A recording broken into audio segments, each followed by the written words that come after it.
Que alegria, que prazer estar novamente com você. Esse é o nosso 12º encontro, estudando a série As Revelações do Santuário.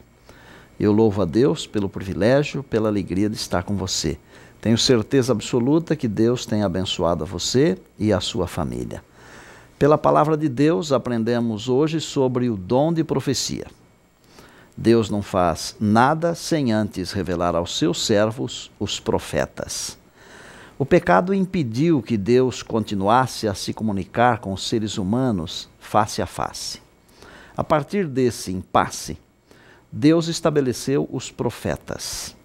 O profeta, como vimos, é alguém que fala por outrem. E se fala por Deus, então é alguém que fala por Deus. O profeta é alguém falando por Deus. A Bíblia afirma que quando cremos em Deus, temos segurança. E quando cremos em seus profetas, temos prosperidade. Os profetas, homens e mulheres, tinham um papel importante na história do povo de Deus e, portanto, na história da Bíblia. Os profetas foram usados por Deus para transmitir mensagens, efetuar reformas e também para educar o povo. Os profetas verdadeiros, eles podem ser classificados em 3 grupos.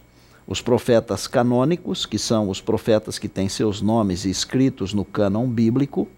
Os profetas orais, cujos nomes são mencionados na Bíblia, mas não os seus escritos. E, finalmente, os profetas literários, que são profetas que não têm o nome e nem os seus escritos registrados na Bíblia. Embora Deus tenha se utilizado de profetas verdadeiros no decorrer dos séculos, a Bíblia chama a nossa atenção para os falsos profetas, dizendo que nos últimos dias deveríamos tomar cuidado, pois surgiriam muitos falsos profetas. Quer ver uma coisa? Você já ouviu dizer que todos os caminhos levam a Deus? Já ouviu alguém dizer que todas as religiões são boas? Você não acha que alguns caminhos estão desviando o povo de Deus? E que algumas religiões estão muito distantes da Bíblia e da vontade de Deus? Sabe por que o mundo está com essa corrupção toda? Indo de mal a pior e os homens enganando e sendo enganados? Porque os verdadeiros profetas de Deus não estão sendo ouvidos. Por muitos séculos, o mal reinou com supremacia absoluta. Louvado seja o Senhor que restaurou o movimento profético. Deus havia profetizado por meio de Joel que restauraria o dom profético. Nesse longo período de supremacia do mal, densas trevas cobriram a terra. Deus não apenas cumpriu a promessa de restaurar o dom profético, como também levantou um movimento para restaurar as verdades lançadas por terra. No final do período das 2.300 tardes e manhãs, ou 2.300 anos, como já aprendemos, Deus cumpriu o que prometera a Daniel, capítulo 8, estabelecendo um movimento profético. O Apocalipse mostra esse movimento dizendo que são os que guardam os mandamentos de Deus e sustentam o testemunho de Jesus. Para facilitar nossa compreensão, o Apocalipse diz que o testemunho de Jesus é o espírito de profecia, isto é, o espírito de profetizar, de receber mensagens de Deus. A expressão espírito de profecia indica que esta igreja nasceria de uma profecia e, ao mesmo tempo, aponta para o renascimento do dom profético, cumprindo o que fora prometido por meio de Joel, como já falamos, que Deus levantaria outra vez o dom profético, com sonhos, visões, com revelações. Nós cremos plenamente que Deus usou Ellen White como profetisa. Não temos medo e nem vergonha de afirmar isso. Sua vida, seus escritos, seu ministério, suas obras são provas inquestionáveis de que ela foi uma profetisa de Deus. Algumas coisas que ela escreveu, por exemplo, sobre saúde, sobre educação, há mais de 100 anos, os médicos e mestres estão concluindo hoje serem verdades, muitos anos depois. Só Deus mesmo para revelar tais coisas. Eu quero falar um pouquinho ao seu coração.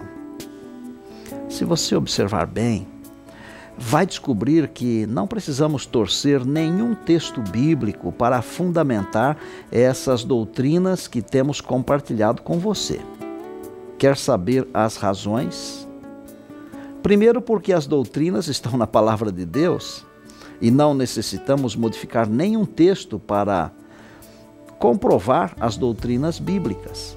Mas, em segundo lugar, porque conhecemos o texto que diz que quem torce a palavra de Deus o faz para a sua própria perdição e condenação eterna.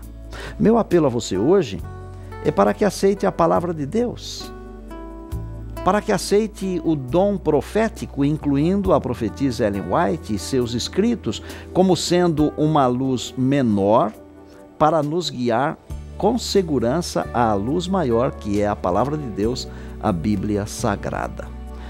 Quando aceitamos a revelação de Deus, nossa vida muda completamente. Deus atua em nós.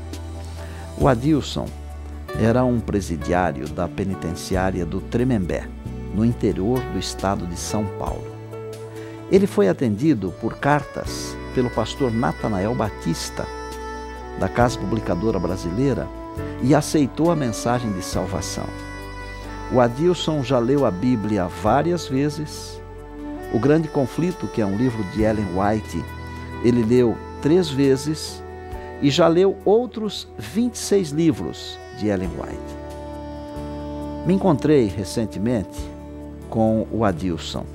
Há poucos dias, ele me apresentou sua família, a esposa e uma linda garotinha, a filhinha deles. Hoje ele é oficial de uma igreja, das nossas igrejas em São Paulo. Ele confiou em Deus, ele confiou nas revelações de Deus e saiu daquela situação horrível, aceitou a salvação, hoje tem uma família, tem alegria, é um homem de bem. Confie em Deus e em suas revelações. Mantenha o coração aberto para as revelações de Deus. Se for este o desejo do seu coração, de manter o coração aberto, de ouvir a voz de Deus, de aceitar a sua revelação, ore comigo agora. Querido Deus e nosso Pai eterno, obrigado por tua luz divina. Ajuda-nos na compreensão e aceitação do dom profético, que sejamos guiados por ti para compreendermos teus ensinos. Não nos deixes na escuridão. Mostra-nos teus caminhos e dá-nos tua graça para te seguirmos. Aceita a nossa prece. Oramos em nome de Jesus, nosso Salvador e Senhor. Amém. Bem, chegamos ao final de mais um de nossos encontros, mas já temos um outro encontro marcado, não é mesmo? Eu espero você. Até lá.